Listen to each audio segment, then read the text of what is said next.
So good day sa inyo mga utak. Today is Sunday at ito din ang game day natin mga utak. Pero bago ang laro namin, laro muna ng mga tropa natin kaya papunta kami ngayon sa venue ng paglalaro nila para sumuporta. Pero habang papunta kami mga utak, bigla na lang bumuhos yung ulan at ayan napatabi si tropan Jess para sumilong. Nagmamadali na siya kasi pabagsak na talaga yung ulan at maya maya lang bumuhos na din talaga kaya ayan nag-stop over muna kami. Ang lakas ng ulan mga utak. Kinakabahan na si tropan Jess kasi madedefault na sila. Wala kaming kapalag-palag sa ulan. Ayan o, talaga naman pinahinto kami. Kaya sumakay na lang kami ng jeep mautak para matuloy lang. Iniwan na namin yung tricycle ni tropan Jess dun sa bandaron. At yan kitang-kita sa mukha niya na kinakabahan na siya. Baka di na sila umabot sa laro at baka ma-default. Pero buti na lang pagdating namin dun nag-i-start na kasi nakumpleto na pala yung 5. At ayun nga, tamang support lang muna ako dito sa mga kaibigan ko. At ayun o, pinasok agad sa Jester ko. Ayan o, bumangga, higa. Talaga namang kakadating lang, persado agad no.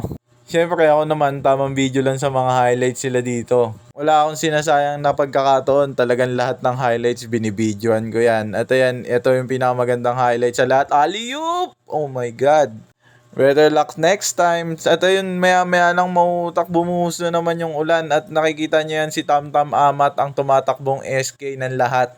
Talaga namang nakikipagsapalaran si Tamtam Amat sa ulan, kaso lang hindi na kinaya ng powers niya at nahinto na din yung laro mautak. Napostpone na yung laro nila at sa ibang araw na lang itutuloy. So ayun mautak no, at napostpone yung laro kanina ng mga tropa natin kasi bumuhos talaga yung ulan as in nabasa yung court, nakita nyo naman diba. So ngayon medyo gumanda na ulit yung panahon, umaraw na ulit at last game kami. So ano pag-usapan kasi kanina, i-observe daw kung maganda naman kasi umaraw. Kaya matutuloy yung game namin. So ayun mautak, samahan nyo ulit si Mr. Mautak, the ballers no. And maglalaro ulit tayo mautak at ipapakita ko ulit sa inyo yung malulupit na highlights. Pagsasama-samahin natin yan mamaya. So samahan nyo ko, let's go, update ko kayo pag nasa court na. So ayun guys, nagkaroon tayo ng problema, hindi pa tuyo yung short ko.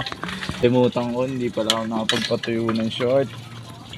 Ayun, ito muna suot ko, nakakulitin na siya. Sampay ko muna to mga mautak.